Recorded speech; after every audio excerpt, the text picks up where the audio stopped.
समय सार परमागम की 15वीं गाथा पर हमारी चर्चा चलती है।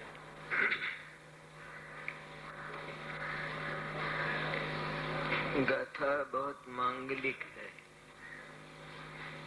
क्योंकि जीवन में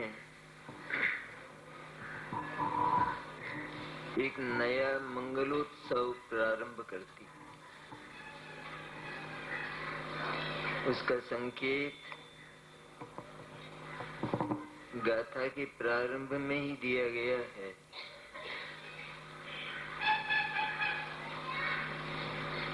कि आत्मानुभूति वो जैन शासन है।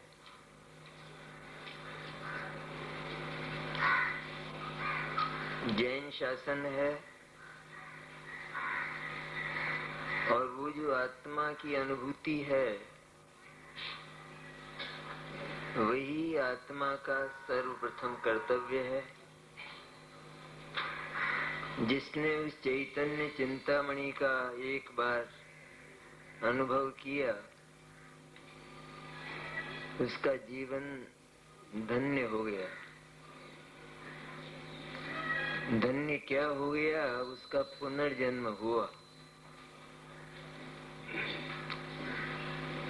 उसका जो अनादिकालीन बिताया गया जो पूर्व जीवन था वो सारा जीवन समाप्त होकर नया जन्म हुआ और नए जीवन का प्रारंभ हुआ। कहना चाहिए कि प्लास्टिक सर्जरी हुई।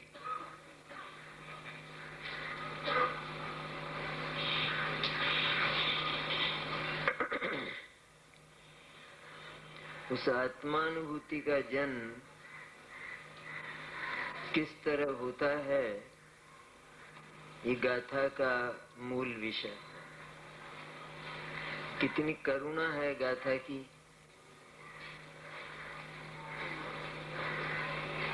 जीवन में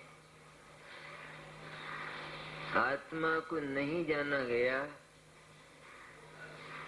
तो एक जीवन नहीं अनंत जीवन बर्बाद हुए। और एक बार अपने संवेदन में अपने निर्विकल्प अनुभव में वो आत्मा आ गया तो अनंत काल धन्य हो गया, निहाल हो गया। काम एक करना, जरा सा थोड़ा सा काम। यह जो ज्ञान स्वरूप प्रति समय जिसमें ज्ञान क्रिया देखी जाती है, यह चैतन्य मैं ही हूँ और इसके अतिरिक्त अन्य सब पराये हैं। बस इतना जिसने एक बार जाना उसको अब कुछ जानना बाकी नहीं रहा, सब कुछ जानने में आ गया। करने के नाम पर जो कुछ करना था वह सब होकर कृतकृत्य हो गया। क्योंकि कृतकृत्य होकर कृतकृत्य को ही जाना गया है। कुछ करने का भार लेकर उस कृतकृत्य को नहीं जाना गया, तो कृतकृत्य होकर कृतकृत्य को जाना गया है। क्योंकि वो कृतकृत्य है और यह उसके साथ इस तरह एकाकार हुआ है कि ये मैं ही हूँ। तो इसकी अनुभूति में क्या होगा? कृतकृत्य हूँ। हो गया? नहीं हो गया, बाद में बोलेगा। बाद में अनुभूति से च्युत होने पर बोल सकता है कि मैं तो आज निहाल हो गया, कृतकृत्य हो गया, क्योंकि उस रमणीय देवता के दर्शन हो गए कि जिसकी खोज में मैं अनादिकाल से था। ऐसा रमणीय तत्व स्वयं मैं हूँ। जब ये जाना तो उसकी प्रसन्नता और उसके आह्लाद का क्या ठिकाना है। कोई अन्य होता, पराया होता तो क्या आनंद आता।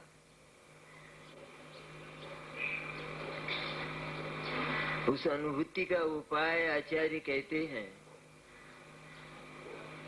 कि आत्मा को इस तरह देखो, 5 भाव सहित देखो, एक रूप देखो, तो आत्मा की अनुभूति होती है। क्योंकि आत्मा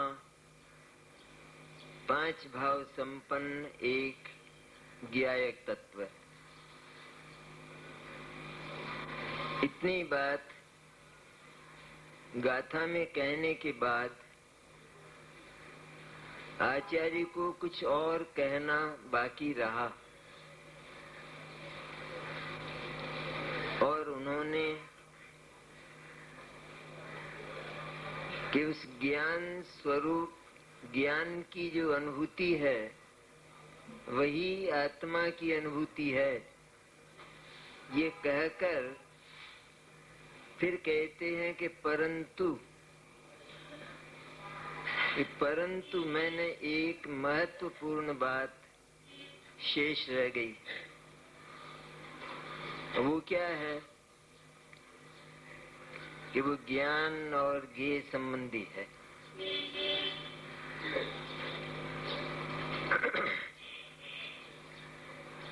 गौरव की बात यह है कि कोई भी सिद्धांत जैन दर्शन का हो, लेकिन उसकी गरिमा यह है कि वो शुद्धात्मा तक पहुंचाए बिना नहीं रहता। यह जो ज्ञान और ज्ञेय का जो सिद्धांत है, जिसे हम स्वपर प्रकाशक भी कहते हैं, वह भी यदि आत्मा तक, शुद्धात्मा तक न पहुंचाए तो वो सिद्धांत ही नहीं है जैन दर्शन का। क्योंकि जैन दर्शन में ऐसी फालतू बात तो है ही नहीं व्यर्थ की। क्योंकि एक ही बात है, उन्होंने कहा कि जो आत्मानुभूति है वो जैन शासन, वो तीर्थंकरों की दिव्य ध्वनि है सारी आत्मानुभूति।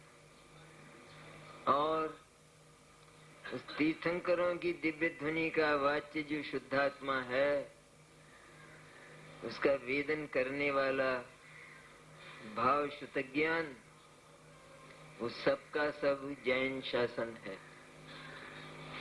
ये कहा नहीं, ये कोई सामान्य बात तो नहीं कही। इसमें क्या संकेत देती है ये बात कि जीवन का यदि एकमात्र उद्देश्य हो, ध्येय नहीं, उद्देश्य हो, साध्य हो, तो केवल एक कि मेरा आत्मा जो स्वयं मैं हूँ, एक बार अनादि से अपरिचित उस अपने आत्म तत्व का रमणीय अनुभव हो जाए, बस जीवन निहाल हो गया, धन्य हो गया। जब हमने इस गाथा के संदर्भ में इस बात पर विचार किया तो गाथा ने हमें किस निष्कर्ष पर पहुंचाया। ज्ञान और ज्ञेय की चर्चा करके, यह चर्चा करके कि ज्ञान में प्रति समय ज्ञेय जैसे आकारों की रचना होना ये तो अनिवार्य है, ये तो होगा ही होगा। लेकिन उन आकारों में विज्ञानी हैं जो उस रहस्य को जानते हैं, उन आकारों के रहस्य को जानते हैं, उन्हें तो कोई भ्रम नहीं होता। लेकिन जो उन आकारों के मर्म को जानते नहीं हैं, वे भ्रम में पड़कर आत्मा से दूर चले जाते। तो सिद्धांत क्या हुआ? ये जो स्व और पर को जानने की जो बात है, इसका उद्देश्य क्या? कि एक ही उद्देश्य है कि इस स्व और पर को जानने के विषय का, सिद्धांत का यदि हम विश्लेषण करें तो हम आत्म तत्व तक पहुंच जाते, और अज्ञानी इसका विश्लेषण करते करते जड़ बन जाता है। ऐसा अनर्थ होता है। तो उसकी विधि जो आचार्य ने बताई, उस विधि में सिर्फ इतनी सी बात कि आत्मा में प्रति समय जो आकार उत्पन्न हुए, गे जैसे आकार, उन गे जैसे आकारों के भीतर जाकर ज्ञान ने जब देखा तो ये सब ज्ञान ही ज्ञान थे, उनमें ज्ञान ही ज्ञान मिला। और इस तरह जो ज्ञान है, वो जो आकार है, वो सबका सब ज्ञान है, और जो ज्ञान है वो सब आत्मा ही होता है। इस तरह उस ज्ञान से हम आत्मा पर पहुंचकर आत्मा की वह अनुभूति जिसे जैन शासन कहा, उसको प्राप्त कर लेते।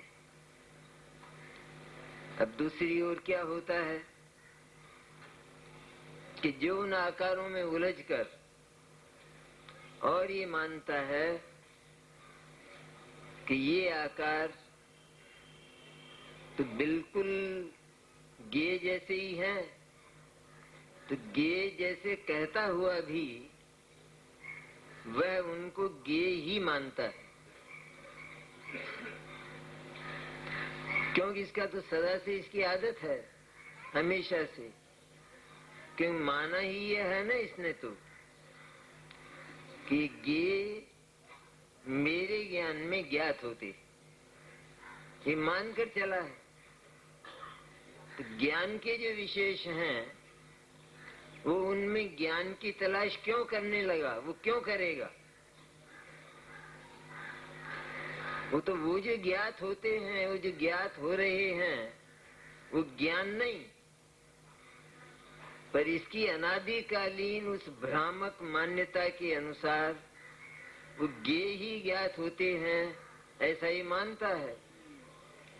और इस मानने का स्वरूप क्या है? फल क्या होता है उसका? स्वरूप क्या है? कि स्वरूप तो यह है कि थे तो वो शुद्ध ज्ञान, वे आकार, क्योंकि गे जैसे होने पर भी उनमें गे की कोई मिलावट बिल्कुल नहीं थी। मिलावट तो थी नहीं, लेकिन वे गे का अनुकरण करके उत्पन्न नहीं हुए थे, गे की कॉपी करके पैदा नहीं हुए थे, और गे की कोई कारणता उन आकारों में नहीं थी।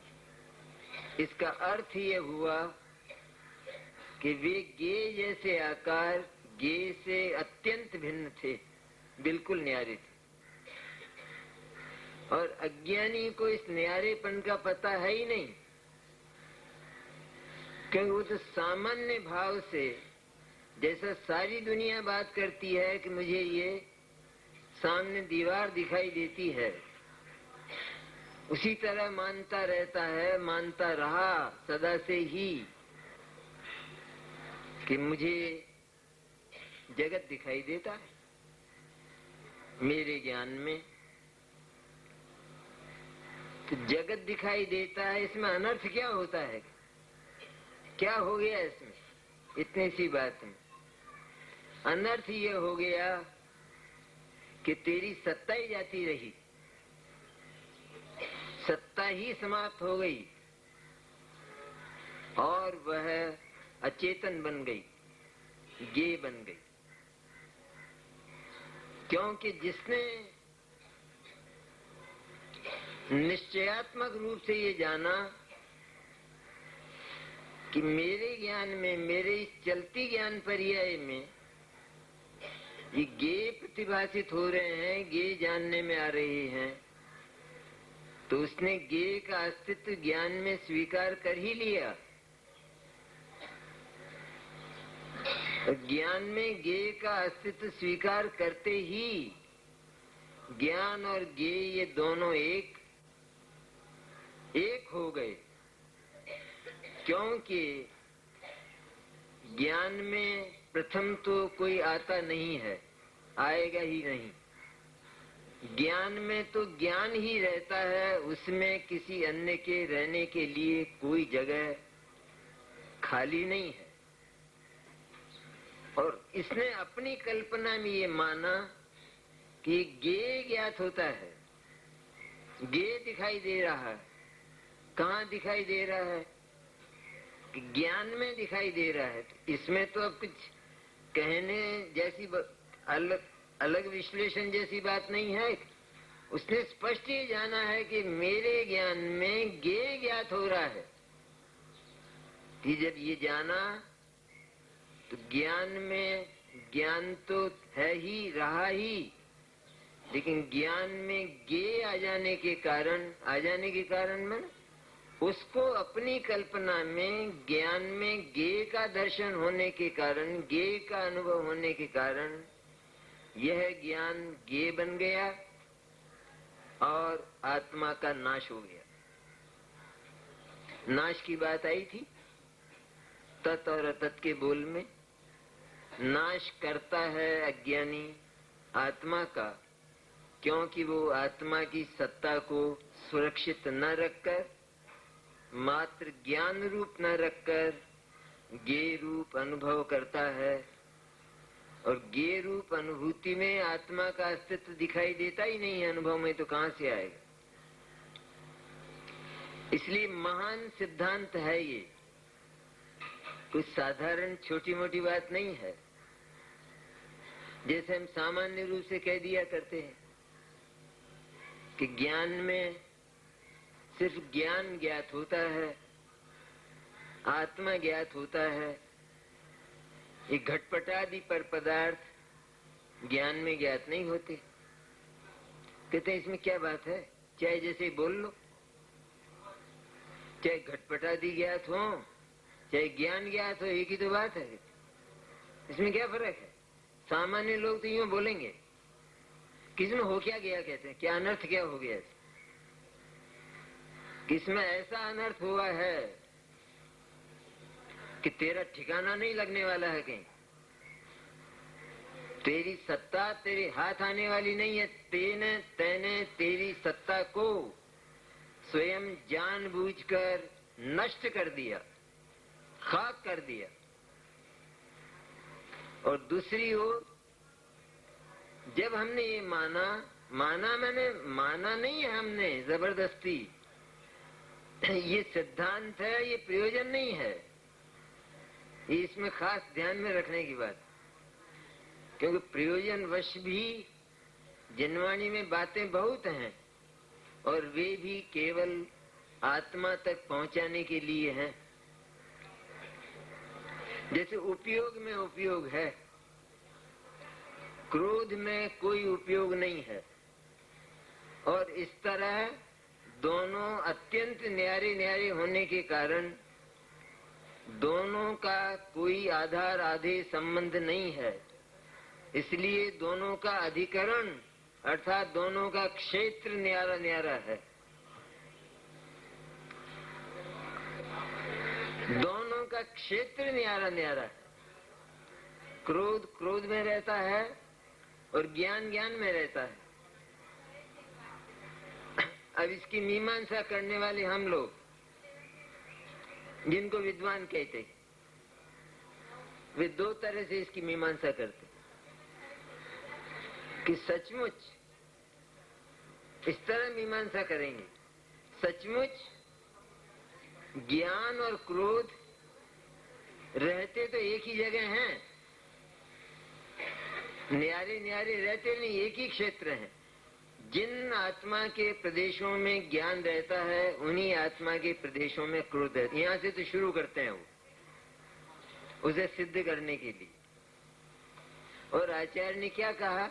आचार्य ने तो प्रारंभ से ही उनको एकदम न्यारा करके बोला है। और हमने शुरू कैसे किया? क्योंकि विद्वान है ना, वो कुंद कुंद कौन लगते हैं? हमारे साथ लगते ही कहाँ हैं। इसलिए हम शुरू इस तरह से करते हैं कि रहते तो एक ही क्षेत्र में हैं, ज्ञान और क्रोध इनको अलग अलग करके कोई बताए। देखिए दोनों के प्रदेश न्यारे न्यारे हैं क्या? जिस स्थान में ज्ञान रहता है उसी स्थान में क्रोध रहता है, तो कहाँ हुए दोनों के प्रदेश न्यारे हैं? लेकिन आचार्य ने प्रयोजनवश कहा है, ऐसा प्रयोजनवश कहा है। इसका अर्थ ये हुआ कि यह बात कहने की है, मानने की बात तो यह है कि दोनों के प्रदेश एक है। ये उस गाथा का अर्थ किया हमने, विद्वान कहे जाने वाले लोगों ने। तो उस गाथा की हत्या कर दी कि नहीं कर दी? हत्या हुई कि नहीं हुई इस गाथा की? कुंद कुंद का क्या हुआ? कुंद कुंद ने जो बात प्रारंभ की है वो किसी फुटपाथ के आदमी की बात है। वो अमृत चंद्र ने जो कहा है, हमने तो फुटपाथ के आदमी से गया भी था माना कुंद कुंद को। कहने की है बात, कहते हैं। असलियत तो यह है कि एक ही जगह रहते हैं, तो फिर वे न्यारे न्यारे क्यों बोले?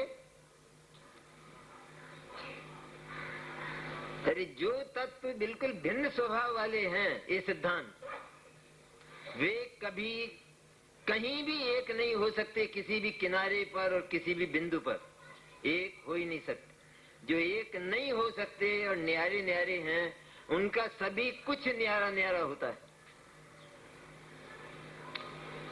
जो न्यारे हैं, पुद्गल न्यारा है, आत्मा न्यारा है, तो पुद्गल का सब कुछ न्यारा, उसका सब कुछ अपना, और आत्मा का सब कुछ अपना है और न्यारा है।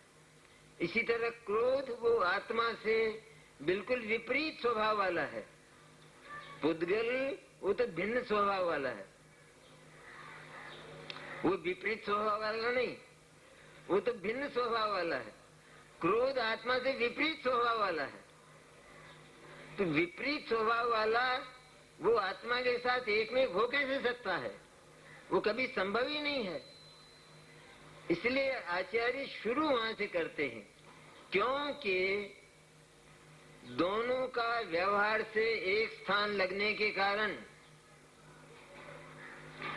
एक स्थान पर रहते हुए लगते हैं। जैसे कि जगत के 5 द्रव्य आकाश में रहते हैं। ये बात व्यवहार या निश्चय कहने की या मान लेने की? कहा तो यह है कि हर पदार्थ के पास रहने के लिए अपनी जगह है, क्योंकि वो कुदरती है पदार्थ। इसलिए उसके पास अपने रहने के लिए अपना घर है और वह किसी दूसरे के घर में रहता नहीं।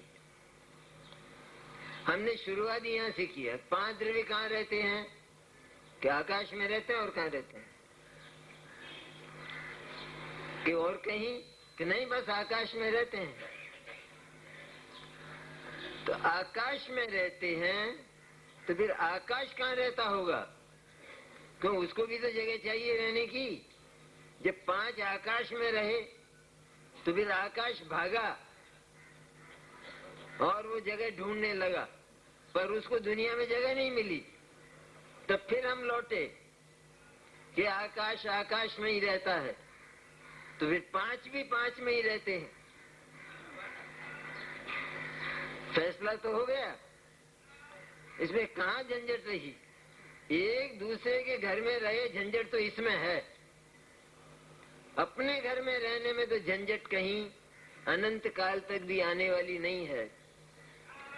इसलिए जहाँ ये कहा गया कि 5 द्रव्य आकाश में रहते हैं, वहाँ हमें पहले जो सुनिश्चित सिद्धांत हमने जिनवाणी से जाना है कि हर पदार्थ वो अपने ही क्षेत्र में, अपने ही चतुष्टय में रहता है, इस बात को जानकर यदि हमने ये कहा कि 5 द्रव्य आकाश में रहते हैं, तो उसका नाम हुआ व्यवहार नय।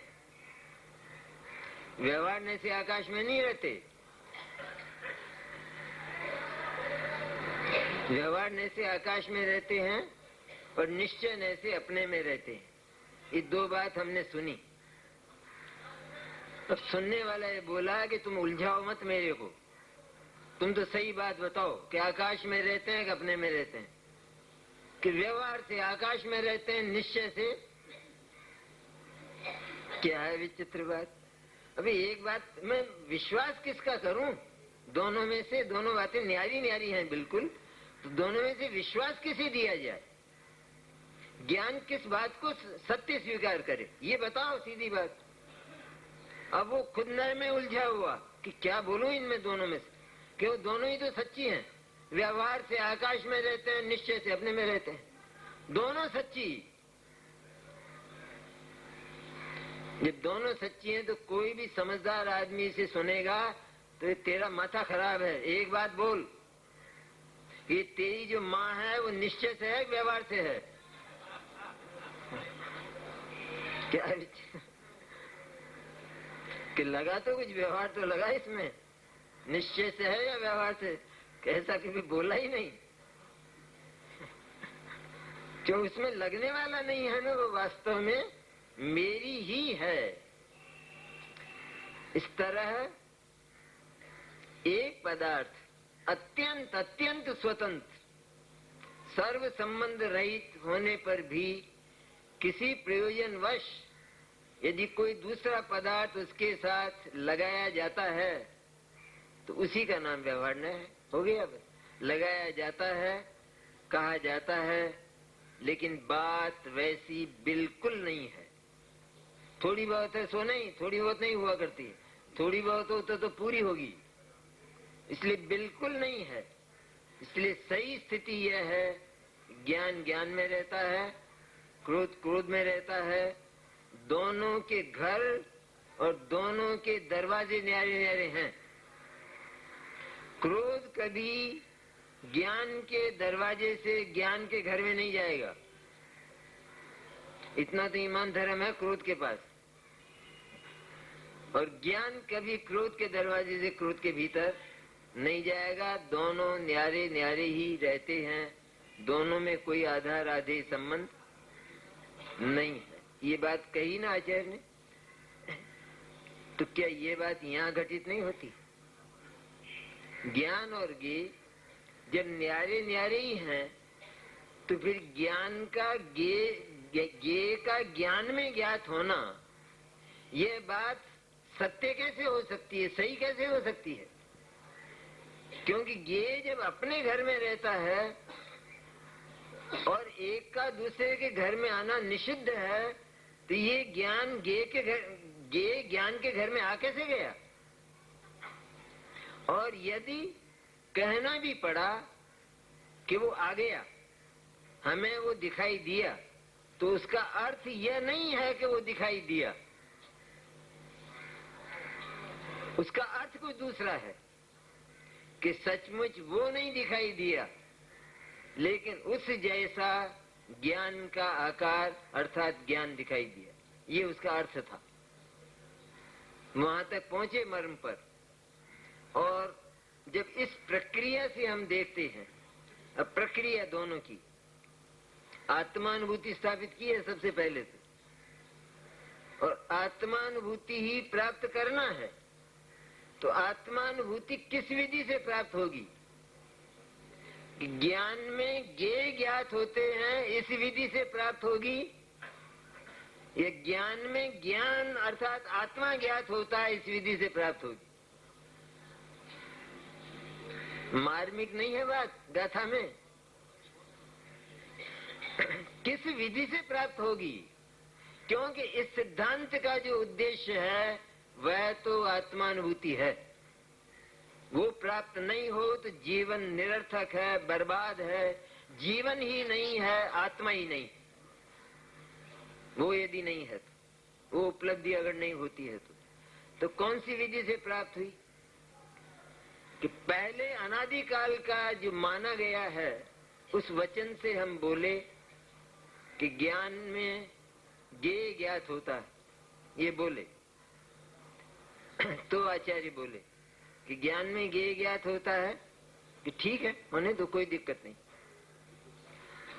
ज्ञान में यदि ज्ञेय ज्ञात होता है तो सिद्धांत तो यह है कुदरत का कि एक पदार्थ में दूसरा ज्ञात नहीं होता और एक भाव में दूसरा भाव ज्ञात नहीं होता। सिद्धांत तो यह है। और तुमने ज्ञान में ज्ञेय को देखा है तो सिद्धांत का उल्लंघन तो पहली बार हुआ, लेकिन उससे आगे ये हुआ क्योंकि तुमने ज्ञान में ज्ञेय देखा है, इसलिए ज्ञान और ज्ञेय एक हो गए। एक हो गए तेरी कल्पना में। क्यों कल्पना से मतलब है वो तो है न्यारे न्यारे, पर तू मानता ही नहीं है तो उनका न्यारा न्यारापन क्या काम आया? किसी उपयोग का नहीं है। इसलिए तेरी कल्पना और तेरे भ्रम में वो ज्ञान और ज्ञेय एक हो गए, क्योंकि ज्ञेय ज्ञान के क्षेत्र में आया। इसका अर्थ ही यह है कि वो एक में एक हुआ, क्योंकि अन्य का अन्य के क्षेत्र में आना निषिद्ध है, बिल्कुल निषिद्ध है।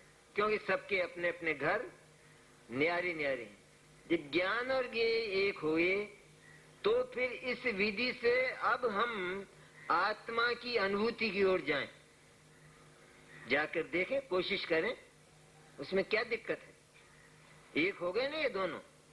जब एक हो गए तो पहले तो इनको न्यारा न्यारा करें, और न्यारा न्यारा किए बिना आत्मा के अनुभव की ओर जा नहीं सकते। और हमारी कल्पना में हो गए एक, तो कौन सा दूसरा ज्ञान है जो इनको न्यारा न्यारा करेगा? क्योंकि हम तो मान कर ही बैठे हैं, मान ही लिया हमने, तो वो तो आ ही गया है ज्ञान में, और आ गया है तो एक में एक हो ही गया। कुदरत कहती है कि यदि कोई किसी दूसरे के घर में आया, आएगा नहीं, कभी आने वाला नहीं है, लेकिन तेरी कल्पना में भी आया तो भी तेरी कल्पना ने उन दोनों को एक में एक करके देखा।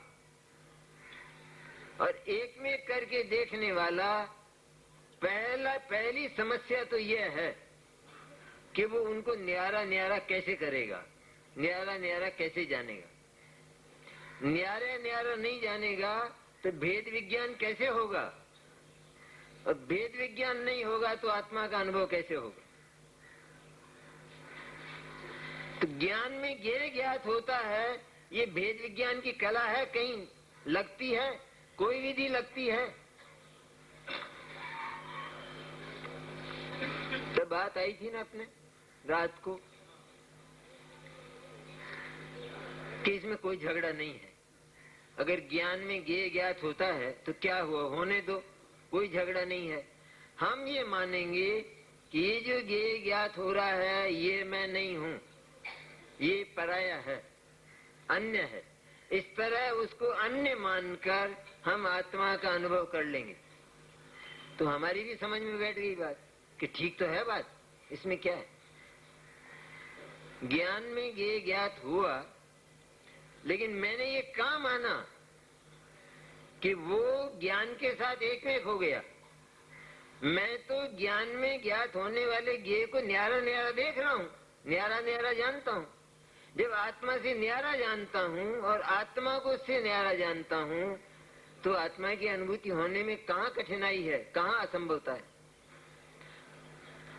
तो क्या उत्तर है, क्या उत्तर देंगे आचार्य? उत्तर नहीं है आचार्य के पास। अरे आचार्य के पास जो युक्तियां हैं वो जगत में कहीं ढूंढने से नहीं मिलेंगी, किसी कोर्ट में नहीं मिलेंगे। वो और किसी दर्शन में वो युक्तियां मिल नहीं सकती, क्योंकि तो सर्वज्ञ और वीतरा की युक्तियां हैं। उनके सिवाय अन्यत्र वो है स्पेशलिस्ट इसके, जो प्रत्यक्ष अपने केवल ज्ञान की आंख से सब कुछ देख रहे हैं। वहां पर असत्य का नाम निशान हो ही नहीं सकता, ढूंढने को भी नहीं मिल सकता। तो इसको क्या जवाब आचार्य देंगे? ये थोड़ा अपन भी तो सोचें, अपनी भी तो जिम्मेदारी होती है। वो ये बोला कि ज्ञान में ज्ञेय ज्ञात हुआ तो हो गया, क्या हो गया, क्या झगड़ा है उसे ज्ञान का क्या बिगड़ गया? मैंने न्यारा न्यारा जाना, उसको न्यारा न्यारा जाना तो आत्मा की अनुभूति हो गई। तुम्हें तो आत्मा की अनुभूति कराना था, क्या वही कराना था, तो हो गई आत्मा की अनुभूति। कहते नहीं हुई, हो नहीं सकेगी, असंभव है, यूं कहते हैं, कठिन नहीं, असंभव है कि जब तुमने ज्ञान में ज्ञेय को देखा उसी समय ज्ञान और ज्ञेय एक हो गए। तेरी कल्पना में, तेरे ज्ञान में, जब तेरे ज्ञान में वो ज्ञान और ज्ञेय एक हो गए तो उनको न्यारा न्यारा देखने वाला कौन सा ज्ञान आएगा अब? और जब तक उनको न्यारा न्यारा नहीं जाना जाएगा, न्यारा न्यारा नहीं जाना जाएगा, माने हर तरह से ज्ञान में ज्ञान ही है और ज्ञेय सदा ही ज्ञान के बाहर है, अलग रहता है, वो ज्ञान को छूता तक नहीं है। ये जब तक दृढ़ता से नहीं जाना जाएगा, और ज्ञान के जो विशेष ज्ञेयाकार जैसे हैं वे ज्ञेयाकार नहीं पर वे ज्ञान के आकार हैं, और वह सबका सब ज्ञान है, ये जब तक नहीं जाना जाएगा, मैंने आत्यंतिक न्यारापन, आत्यंतिक, जैसा आचार्य ने एक ही सूत्र कहकर और सबको अत्यंत न्यारा कर दिया, अत्यंत अत्यंत भिन्न दिखा दिया। नास्ति सर्वोपि संबंध। अब कौन सा संबंध स्थापित करना चाहते हो? ज्ञान ज्ञेय को जानता है। कहते हैं ये बात कहने में बहुत अच्छी लगती है, सुंदर लगती है, लेकिन इसमें ज्ञान और ज्ञेय का संबंध स्थापित हुए बिना रहता ही नहीं है। सबसे पहले ये मानो कि नास्ति सर्वोपि संबंध है। ज्ञान और ज्ञेय का संबंध मात्र ही नहीं है, बिल्कुल ही नहीं है। ज्ञान अपनी जगह, अपनी स्वाधीनता से, अपनी सामर्थ्य से पैदा होता है। जानता हुआ, किसको जानता हुआ? कि ज्ञेय को जानता हुआ, कि फिर वही झगड़ा।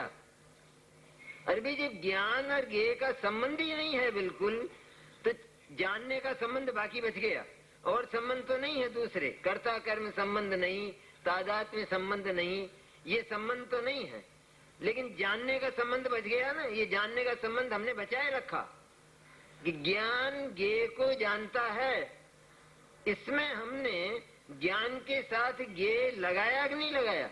ज्ञान के साथ ज्ञेय आया कि नहीं आया? तो क्या ऐसा कोई ज्ञेय है जो ज्ञान के साथ आ सकता है, रहता है? कि ऐसा कोई ज्ञेय जगत में नहीं है, क्योंकि नास्ति सर्वोपि संबंध है। सब न्यारे न्यारे ही हैं, अत्यंत अत्यंत। इसलिए न्यारे न्यारे होने के कारण ज्ञान ज्ञेय को जानता है, ज्ञेय ज्ञान में जानने में आता है। यह बात उस सूत्र के अनुसार, उस सिद्धांत के अनुसार वास्तविक न होने के कारण अवास्तविक है, अर्थात सत्य नहीं है, लेकिन वास्तव में असत्य है। असत्य है तो क्या, फिर कही तो गई, जिनवाणी में कही गई ना। तो जिनवाणी असत्य है कि जिनवाणी में कही गई है, और वह किसी प्रयोजन से, झूठ के प्रयोजन से नहीं कही गई, लेकिन सत्य का दर्शन कराने के लिए कही गई है, इसलिए उसका नाम व्यवहार न है। क्योंकि व्यवहार न का काम यह है कि वो स्वयं सत्य न होने पर भी वह सत्य तक पहुंचा देता है। उसका प्रतिपादक कहा ना, तो सत्य तक पहुंचा देता है। तो कैसे पहुंचा है यहाँ सत्य तक? कि ज्ञान में ज्ञेय ज्ञात होता है, इसका कोई अर्थ है, और वो अर्थ ये कि ज्ञान में ज्ञेय तो आता ही नहीं है, पर ज्ञान में ज्ञेय जैसा आकार अवश्य बनता है, और उसी को ज्ञेय का ज्ञात होना कहते हैं, लेकिन है नहीं, सचमुच है नहीं। तो जब हमने ये बात स्वीकार की कि कि ज्ञान में ज्ञेय का ज्ञात होना कहा तो जाता है, लेकिन ज्ञान में ज्ञेय ज्ञात नहीं होता। तो क्या ज्ञात होता है? वो ज्ञेय जैसा क्या है वहाँ? कि वो ज्ञेय जैसा मात्र ज्ञान ही है। कि अब बात ठीक हो गई, अब आत्मा तक पहुंचना आसान हो गया, क्योंकि ज्ञेय बीच में नहीं रहा, सब रास्ता ही साफ हो गया। कि तो वो सारा ज्ञेयाकार ज्ञेय जैसा जो है वो सारा का सारा ज्ञान ही है। जो ज्ञान है वो जानन भाव रूप ही है, और ये जितना जानन भाव रूप है ये सारा का सारा आत्मा ही है, सब कुछ आत्मा ही। क्योंकि जहाँ ज्ञान ये शब्द आया वहाँ हमने ज्ञान को देखना शुरू नहीं किया, लेकिन तुरंत आत्मा को देखा कि तो ज्ञान वाला है, ये तो ज्ञान है, ज्ञान है मैंने एकदम आत्मा है। इसलिए ज्ञान का स्मरण होते ही सारा पहले फैसला किया ना। ये तो फैसला हुआ कि नहीं, एक फाइल बनी पूरी, और पूरी फाइल बनने के बाद ये जजमेंट कहते हैं। जजमेंट क्या है? कि जजमेंट ये है ये सबका सब ज्ञान है, और ज्ञान सारा का सारा जानन भाव रूप होता है।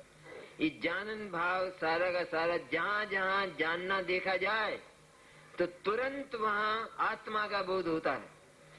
इसलिए जानना जानते ही आत्मा का बोध अर्थात आत्मानुभूति हुई। इस विधि में आत्मानुभूति सुनिश्चित है, होती है, और उस विधि में हम आत्मानुभूति करना तो चाहते हैं।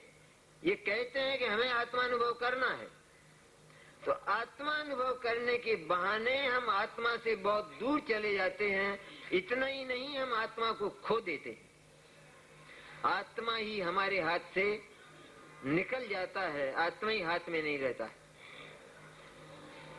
इसलिए आचार्य ने कहा कि सचमुच ये जो विधि है ज्ञान और ज्ञेय की, ये एक वैज्ञानिक विधि है, बहुत ही वैज्ञानिक विधि है। ये अन्य दर्शनों में तो इसका नाम निशान ही नहीं। वहां तो सीधा जानता है, ज्ञान जानता है, सर ज्ञान का काम जानना है और जानता है। और हम जैन मुमुक्षु भगवान सर्वज्ञ के रिश्तेदार 2500 वर्ष पहले भगवान महावीर हुए, तो उनके साथ हमारी रिश्तेदारी है कि नहीं, या टूट गई होगी? हमारे निकट के रिश्तेदार हैं। तो उन भगवान ने जो कहा तो बात ज्यों की त्यों आज तक चली आई, और उस बात को यदि हमने स्वीकार किया तो भगवान के साथ रिश्तेदारी निभी, अन्यथा तो सचमुच वो रिश्तेदारी टूट गई। हम भगवान की जय बोलने लायक नहीं रहे।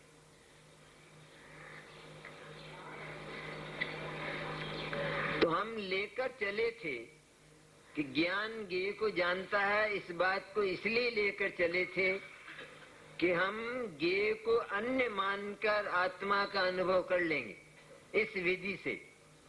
पर फल ये निकला कि आत्मा का अनुभव होना तो दूर रहा, लेकिन आत्मा का अस्तित्व ही मिट गया और आत्मा जड़ बन गया। और जब हमने उस आत्मा को अन्य से न्यारा जानकर एकमात्र ज्ञानमय और ज्ञान स्वरूप जाना और देखा, क्योंकि वो ज्ञान स्वरूप ही है सदा से, तो हमें आत्मोपलब्धि अर्थात आत्मा की अनुभूति हो जाती। तो किस तरह सिद्ध होती है गाथा कि हम कौन सी विधि अपनाएं कि आत्मा का अनुभव हो जाए। आत्मा में ज्ञेय ज्ञात होता है, इस विधि से आत्मा का अनुभव होगा, अथवा आत्मा में ज्ञेय ज्ञात न होकर ज्ञान ही ज्ञात होता है, अर्थात आत्मा ही ज्ञात होता है। आ गया ना, जाननारो जनाय छे।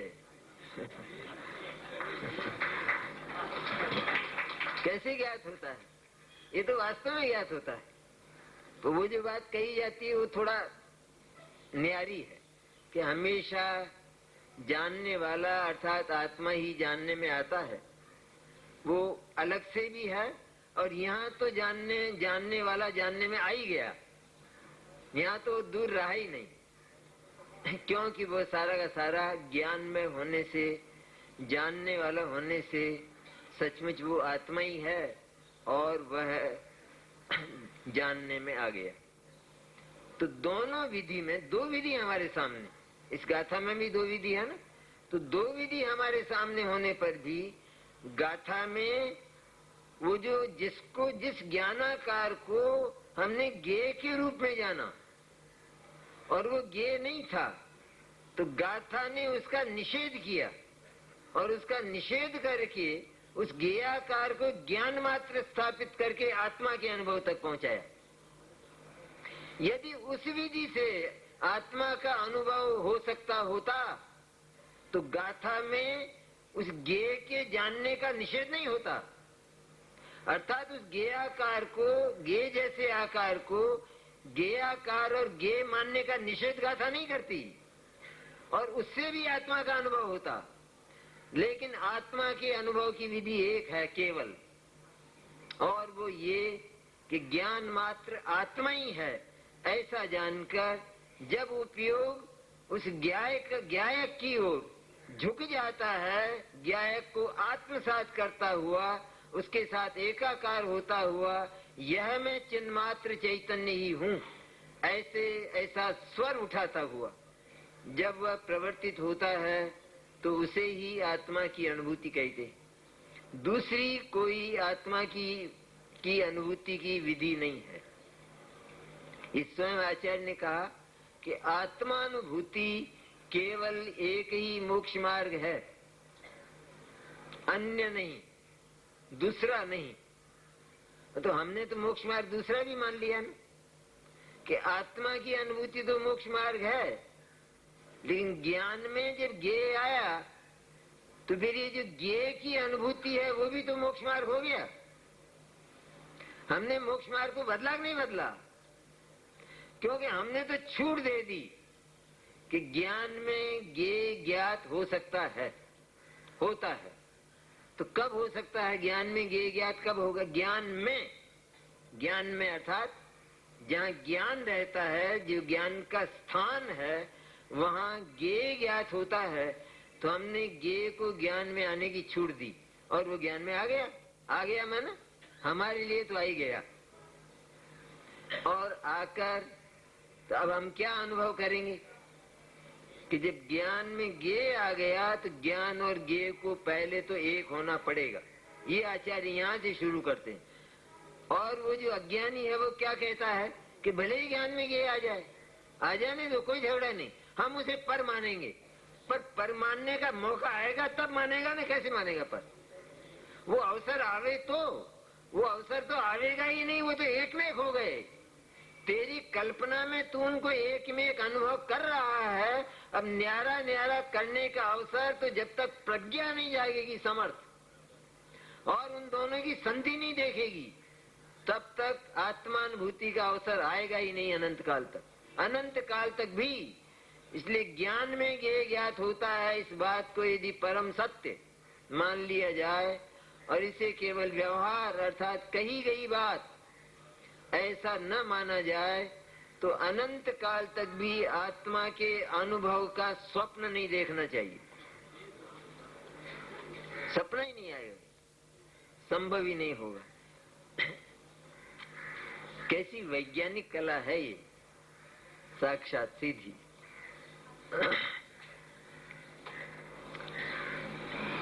इस तरह उस आत्मानुभव की विधि को बतलाकर अब इस बात पर भी हम चर्चा करेंगे